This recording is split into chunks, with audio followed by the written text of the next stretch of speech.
The broadcast is now starting. All attendees are in listen-only mode. Welcome to the fourth webinar in the Sifting Through the Facts webinar series brought to you by Wespath. I'm Leah Holsworth, a member of the Wespath Benefits Plans Department. It's my pleasure to moderate this webinar on the 50 ways to support your pastor's well-being. Please know that we are recording this webinar. Before I introduce our speaker, I want to get to know you all a little bit better, and also to give you an opportunity to learn to use our questions function on GoToWebinar. So if you will, we'd love to get to know you a little bit better, and we want to know where you are in ministry. So please use the questions function that you'll see in the box on the upper right-hand corner. You'll see there's a little bit of questions. And you can go ahead, and that's a perfect way to communicate with us because there's a large number of you who are on, and we're going to leave the lines on mute. But I want you to go ahead and use that questions function and let me know where you're listening in from. So we have some people from North Carolina, from Mississippi, Minnesota. We have Atlanta, Pennsylvania. Anybody else? Okay, Texas, Central Texas, San Antonio is one, Tennessee, Arkansas, Alabama, Iowa, more from Texas. Awesome. All right, so that's great. So we're glad that we're kind of spanning the United States. And we got a couple more. Oh, I have a note here that says, tell the people from North Carolina that Minnesota says hello. Thank you for that. So using that same function, what I would like you to do is let us know what role in ministry you are. Are you an elder, a deacon, a district superintendent? Are you on the staff parish and you're here to learn more about how to support your pastor? Let us know what you do for the United Methodist Church. We've got some elders, some pastors, an district admin, an SPRC chair. Thank you so much for being on board and helping with your pastor's well-being. We have some more SPR members and chairs. Perfect. Okay. We've got a lot of SPRC chairs, which is great. This is the first time we've done something like this before. So we want to go ahead and, so we're glad we were able to get some reach out there. And also to make sure that our legal team is happy, I just wanted to give you a few minutes to look at our disclaimer and to know that this is just general information and this shouldn't be regarded as professional or legal expertise. Perfect. So thank you so much for taking time out of your day to join us with the webinar. We want to make sure that you know that your lines are on mute, as I mentioned earlier, and to go ahead and if you have a question or when Shelley will actually be asking you some questions, to go ahead and reply using that question feature. So now I want to introduce today's speaker. The Reverend Dr. Shelley Brooks Sanford began her work life as a family practice physician, and then feeling a strong sense of call to ministry, she was ordained elder in the UMC and is a clergy member of the Central Texas Annual Conference.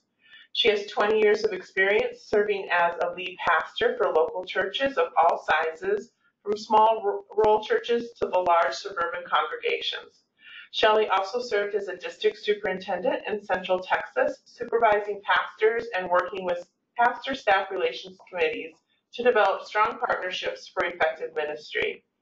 She earned her DO degree from Texas College of Osteopathic Medicine, a Master in Divinity from Perkins School of Theology, and a Master of Public Health from the University of North Texas Health Science Center in Fort Worth.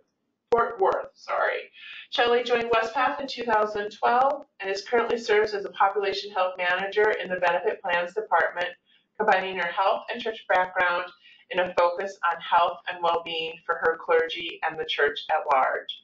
So I can't think of anybody better to take us through today's presentation, and it's my pleasure to turn the presentation over to Shelley. Thank you so much, Leah. I appreciate your moderating. the webinar today, and I want to say thank you again to everyone who is able to join us this afternoon live. I also want to say thank you to those who may listen to a later recording of this webinar and hope that it will be very helpful to you. Before beginning, I want to say that I realize notice of this webinar was primarily sent to clergy to whom we had email addresses, and I'm very glad to hear that information did make its way to some SPRC chairs and committee members. So I hope that clergy, and particularly any district superintendents or district staff in our audience today, will pass along information about this webinar to pastor staff parish relations committees or clergy. You can pass it on to your district superintendent or your board of ordained ministry to consider using it as a resource. This webinar is being recorded, and there will be a link available to you that you will easily be able to share with others.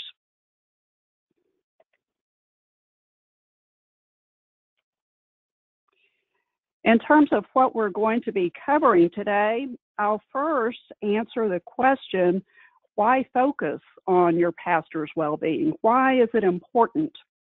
And then I'll introduce you to a print resource on which this webinar is based that I developed a few years ago. And I will share some information about how this resource was designed, its recommended use and discussion format, some examples of ways to support the pastor's well-being from 5 different dimensions, and also share some additional resources with you. You will find that this 50 Ways resource is available to you as a handout as part of this webinar.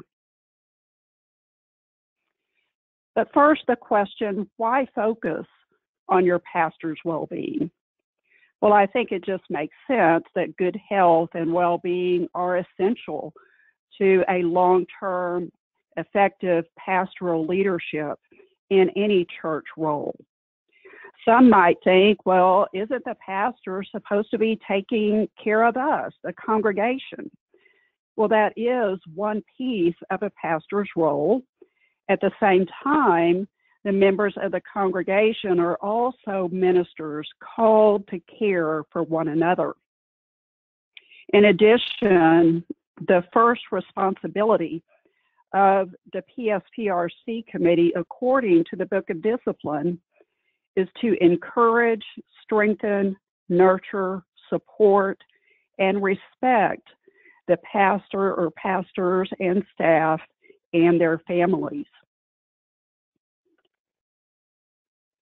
We also know that the most effective and fruitful ministry takes place when there is a strong partnership, a covenant relationship of mutual support, of mutual accountability between the pastor, the PSPRC, and the congregation. And in any covenant relationship, there are responsibilities and obligations on both sides of that relationship. There are a number of factors which can have a significant effect on your pastor's well-being, several of which are unique to United Methodist clergy. The 2008 General Conference established a church systems task force to research and help identify some of these factors and some actions that the church could take to better support pastoral effectiveness and well-being. The full report of this task force is available on the Wespath website at the address that is shown here. 13 key factors were identified.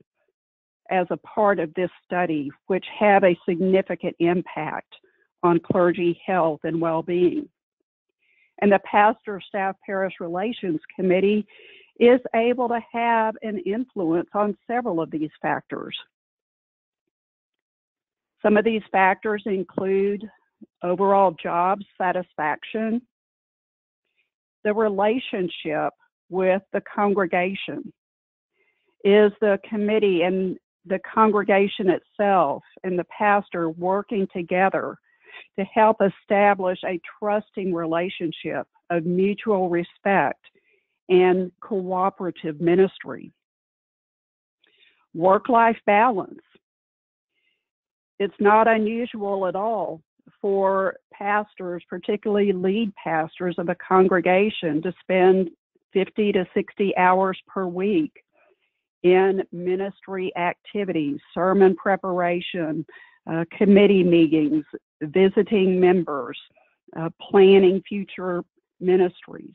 There's a lot of things involved in leading a congregation. Living authentically. Does a pastor have the freedom to truly be themselves, to bring their own unique strengths and personality to their ministry and their work, their calling as a pastor? And these are certainly going to be different from a prior pastor. So is the congregation able to accept and allow the pastor to be themselves? Marital and family satisfaction. Spending time with one's spouse, if they have one, and family and friends is very important. And we want pastors to have strong relationships. You might ask yourself the question, how many nights per week is the pastor expected to be at the church for worship, for committee meetings, or how much time on the weekends is a pastor being expected to be present? And is that truly realistic long term? Eating habits at work. We'll go into this one in a little bit more detail, but every church that I served was known for having great food, which I enjoyed very much, but I also had to watch myself because frequently it was often high-calorie foods as well. Appointment changes and relocation. Research has certainly shown that longer tenures are generally the most productive for long-term ministry and the most fruitful ministry in a congregation.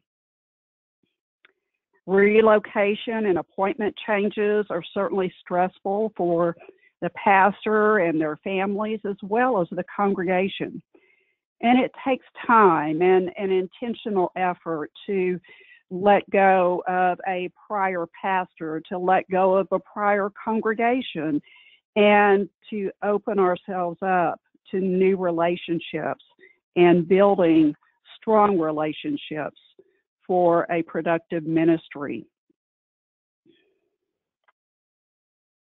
The 50 Ways resource that I mentioned earlier is available during this webinar as a handout. It will also be sent by email as a PDF attachment to everyone who is registered for the webinar.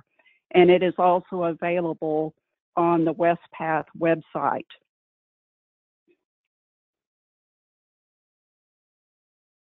Here at Wespath, we focus on 5 different dimensions of well-being. Each of these different dimensions certainly has an impact upon all of the other dimensions, and they all interact with one another.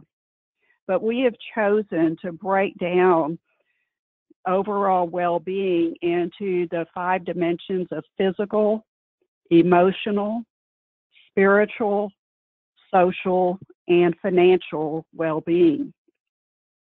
The 50 Ways resource provides 10 suggestions for each of these 5 different dimensions. So how can this resource be used? It was designed to be used in conjunction with the annual pastor evaluation process, but likely it needs to take place and be used at a separate meeting of the PSPRC committee. We did a pilot of this resource in an annual conference whenever it was developed and received some feedback about it and suggestions. And I remember one pastor saying to me that she really felt rather awkward in leading this conversation about what the committee and the congregation could do for her.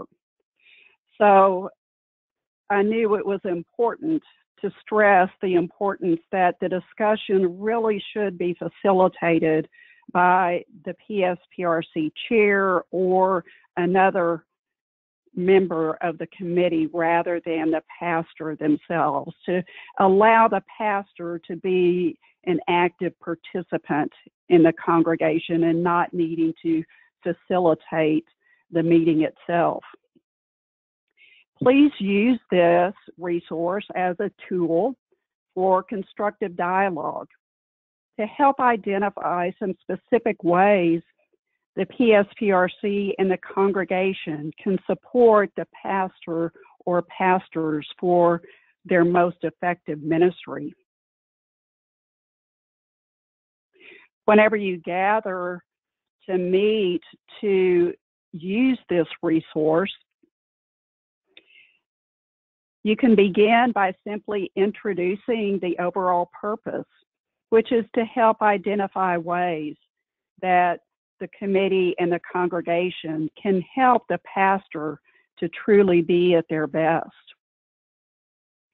Allow some time to read through the 10 ways that are listed under the physical dimension. You may choose to start with one of the other dimensions first. The order in which you progress through the different dimensions really doesn't matter, and you might allow the pastor to make the choice of what dimension they would like to start with. So it's helpful to have a copy of this resource for everyone who is attending the meeting. After the committee members and the pastor have had a chance to scan through that first dimension and the suggestions there, just start a discussion about which are relevant to your ministry setting and allowing the pastor to share which suggestions would be most helpful or to offer some other suggestions that come to mind for them. You can continue through each of the 5 dimensions in a similar manner and allow the pastor to summarize the most helpful suggestions. And then, of course, it's important to decide on some actions, to determine an action plan for how the committee and the congregation will carry out the suggestions that have been identified as most helpful. So now we're just going to walk through just a few of the suggestions from the 50 Ways resource, and we'll go through some suggestions from each of the 5 dimensions. Just know that there are several more suggestions in the resource itself. And I'll be starting with the physical dimension. Please allow the pastor to choose which areas in the physical dimension that they would like to focus on. You may have an idea of where you think the pastor should focus, but they really need the respect and freedom to choose where they are ready to focus on their own well-being. and goals that they may already have. Now, if there happens to be some serious issue that is affecting ministry, that really needs to be addressed separately, or perhaps as a part of the annual evaluation. I spoke earlier about food choices. Please ensure that some healthy food choices are available at the various church events.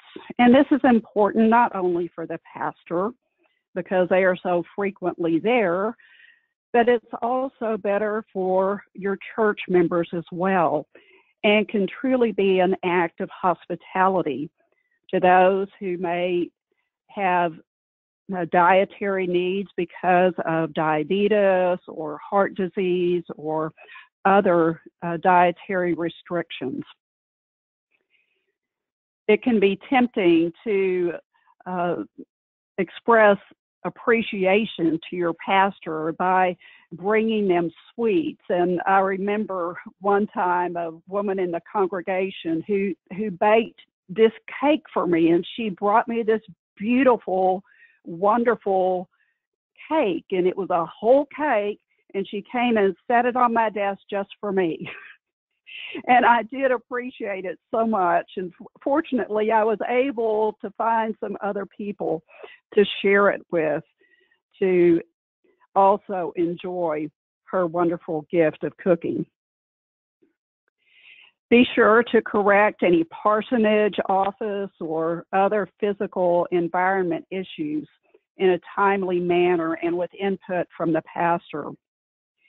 These are areas where the pastor spends a great deal of time. And so something that may not really be bothersome to someone who's in there for just a few minutes may be more of an issue over a longer period of time. So please allow the pastor to have some input in that regard. And also respect the pastor's privacy regarding personal health issues. Let's take a look at the emotional dimension. Please respect your pastor's day off and Sabbath day. Hopefully your pastor has a designated day off and some time that they have designated for Sabbath as well. It might be a Friday, it might be a Monday, but just remember that Sundays are a work day for the pastor and can be a very demanding time. Encourage the pastor to have a coach or a counselor, or perhaps both. Ministry is quite complex, and pastors are called upon to fulfill multiple roles. They deal with difficult and emotionally demanding situations and issues on a regular basis. And it can be very helpful to have an objective person who's not part of the situation, just to share some of the stress of what might be going on, to ask for some ideas of how to approach a situation, just to help process some of the many things that pastors are dealing with on a regular basis. Another great way to support your pastor emotionally is to observe Pastor Appreciation Month in October. You might want to send cards. There was one church I served for several years, which to my great surprise, put a banner across the front lawn of the church, just expressing their appreciation to me. And that truly meant so very much to me in my ministry with that congregation. I want to pause here and just give you the opportunity to share some additional ideas of how to observe Pastor Appreciation Month. It might be something that your committee has done for a pastor. To the clergy in our audience today, it might be something that a church, that a PSPRC committee did for you that you found particularly helpful. And I invite you to just take a moment to enter your responses in that question box like you did at the beginning of the webinar. Okay, hi everybody, it's Leah again.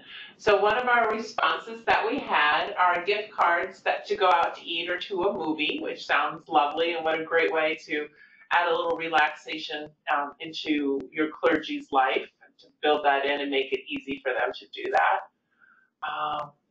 In the first years of a youth pastor, the congregation member gave us some babysitting, which I think sounds lovely. I have traded statistical work for babysitting before. I think that's an awesome idea.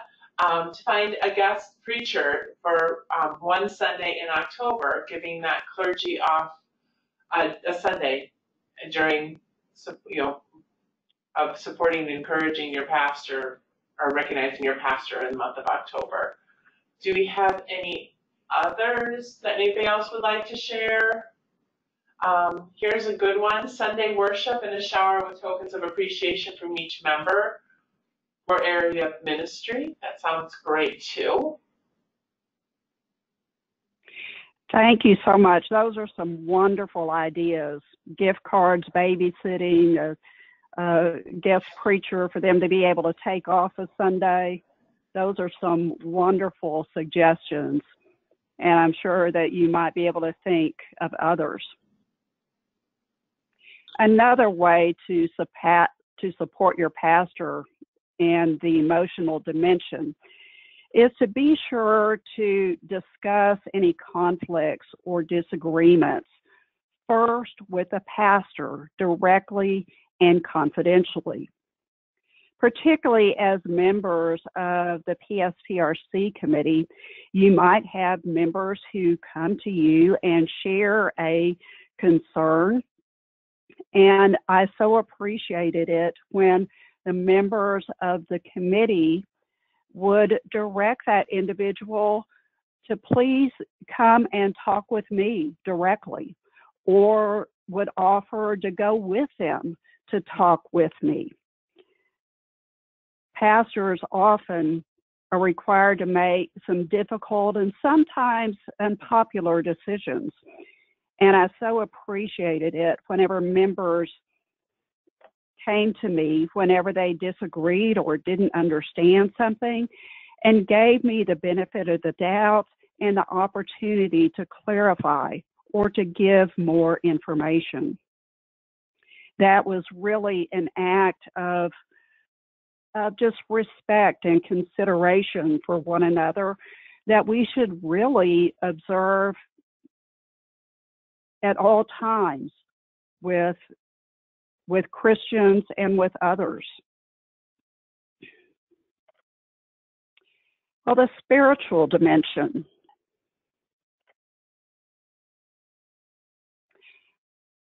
I mentioned Sunday earlier as a work day for the pastor.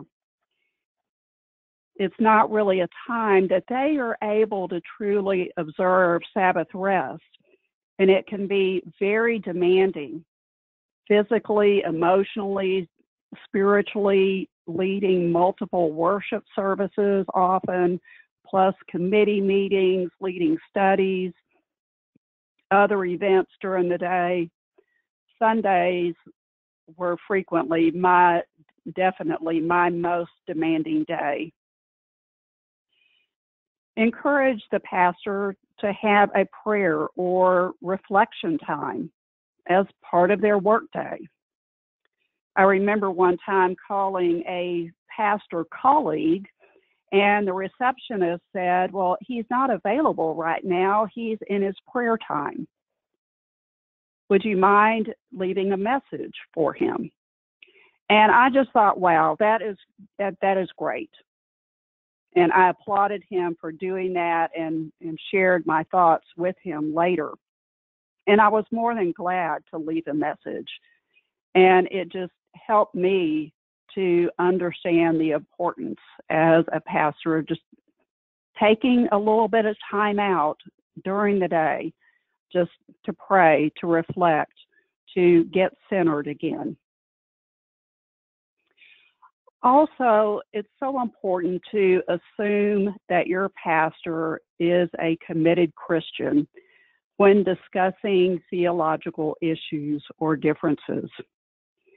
We're in a very challenging and sensitive time within our denomination, and so it's especially important to seek to understand other perspectives and be respectful of those who may disagree with us, to recognize that we are all on a spiritual journey, seeking to grow and be perfected in love, seeking to grow in our understanding of how God is at work in our lives and in the lives of others, and how God calls us to express that love of Christ in ministry to all.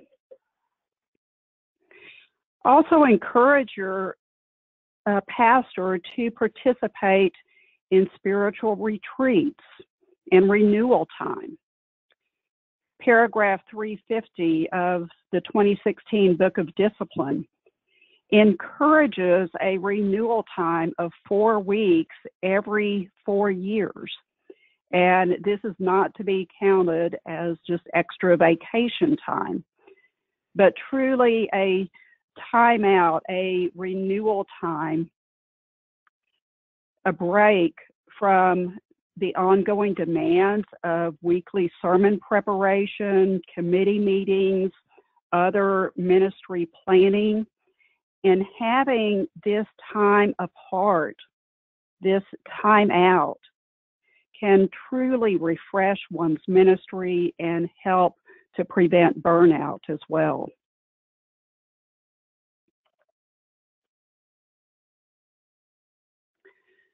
So the social dimension.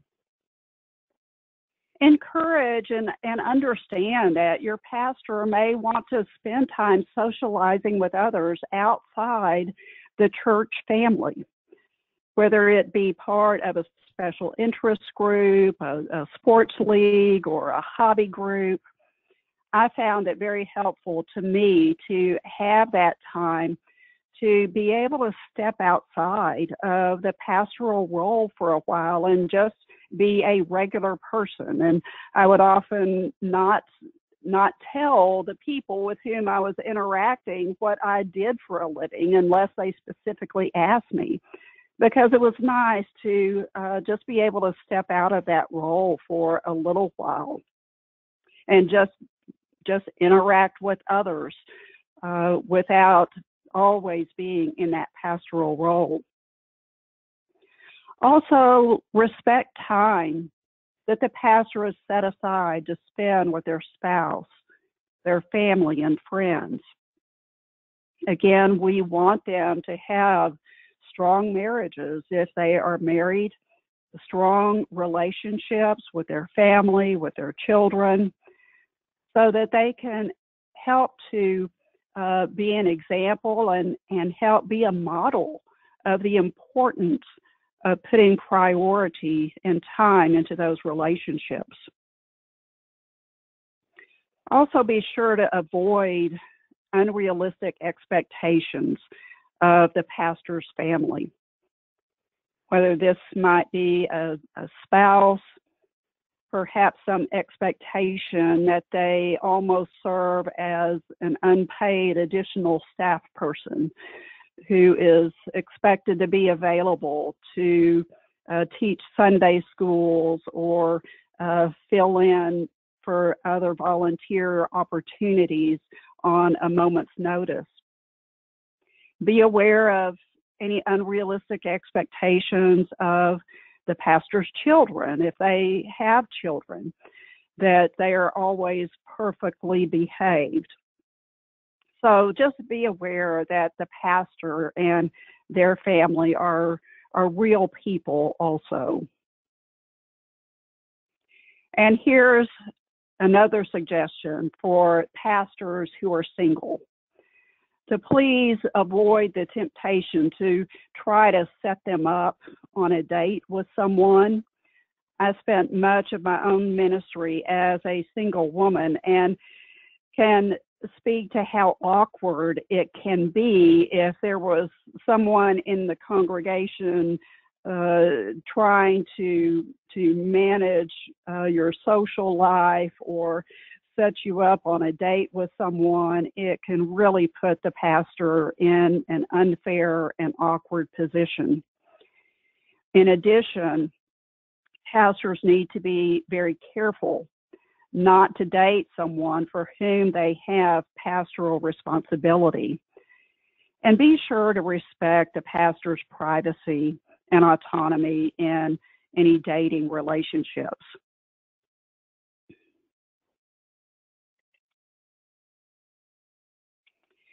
And then the fifth dimension, the financial dimension.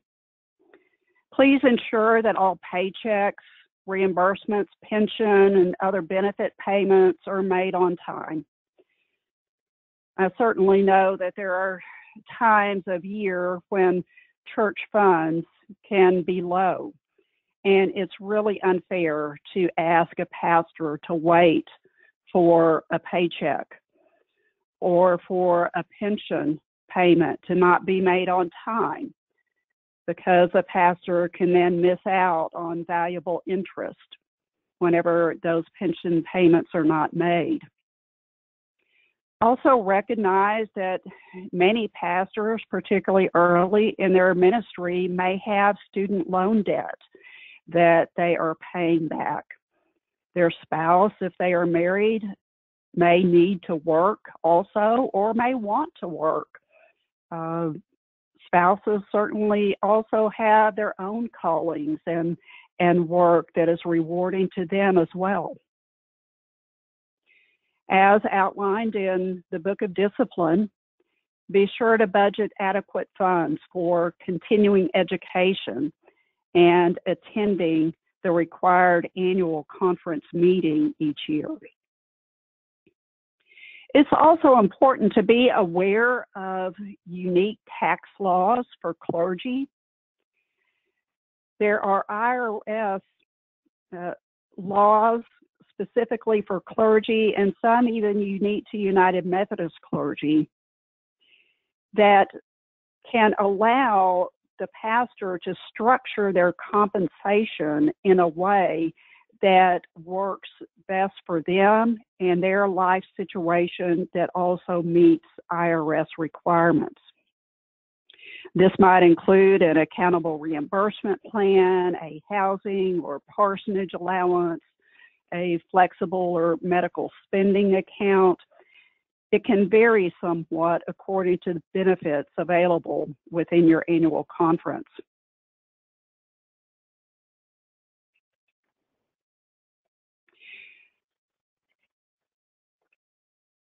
So there are some important things to remember, and we also want you to be sure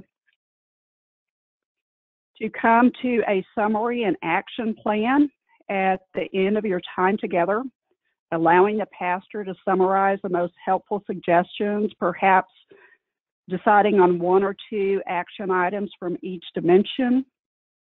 Write down those actions that the committee will take, and if there are any of the items that need to be communicated to the congregation and how that will be done, perhaps in a newsletter article from the committee chair, which outlines the pastor's day off and the kinds of things that would constitute a true emergency, such as a death in the congregation. And that would be appropriate to contact the pastor, but to otherwise really seek to avoid contacting them on their day off so that they can enjoy that downtime themselves. There are a few important things to remember.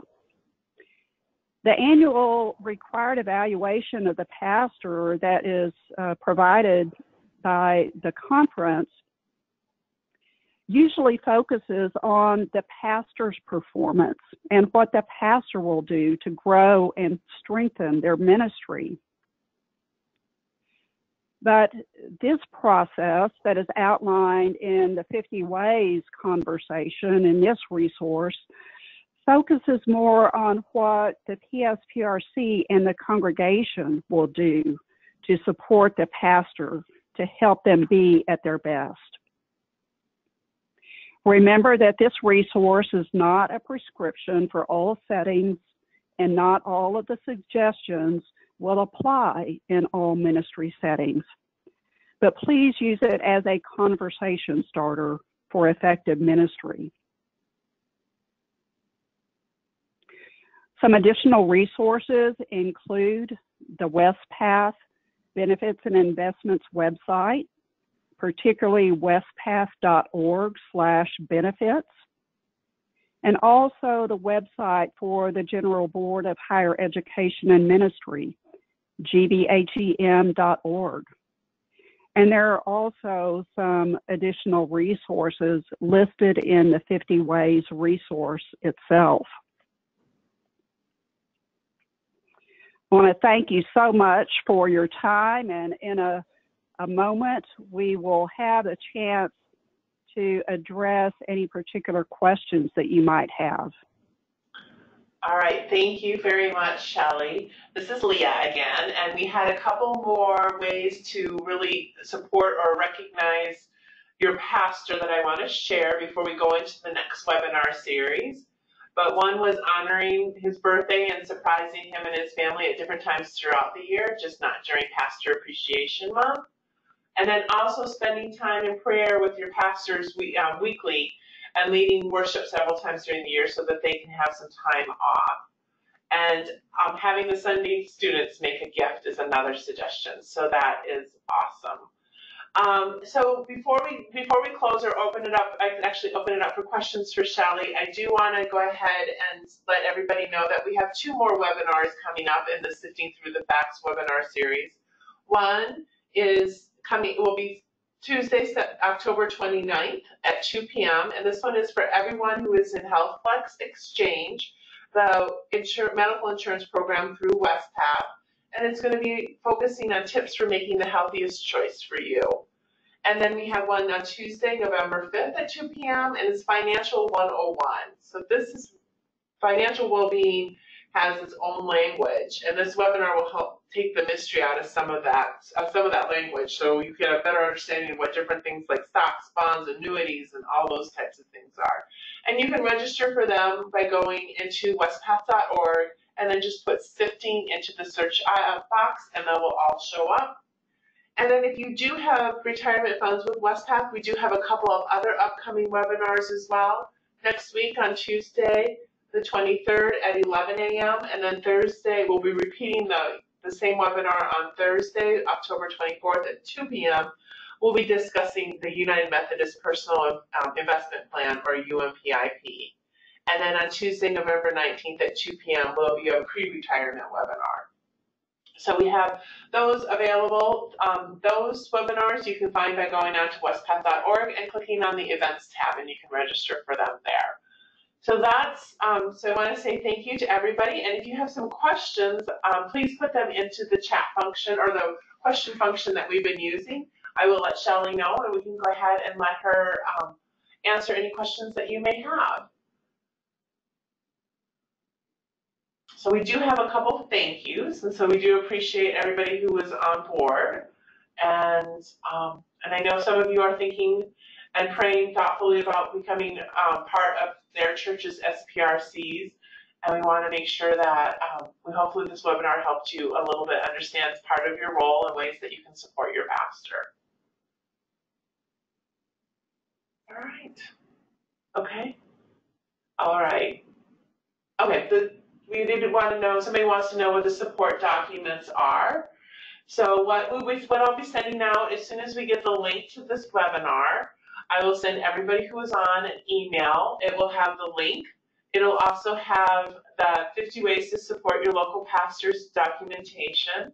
And then it'll also have a PDF of the slides so that you can If you have a staff parish relations committee meeting and you want to repeat this then and show the webinar at that meeting, because this time wasn't convenient, you'd be able to do that as well as have the handouts available for everybody. All right. So I, again, would just like to close and tell Shelley, thank you very much for your time and also for all the work you did to put together the webinar.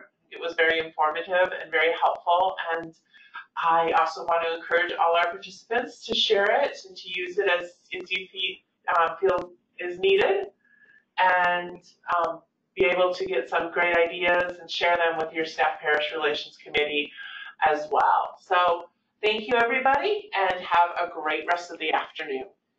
Take care. Thank you. Bye. Bye.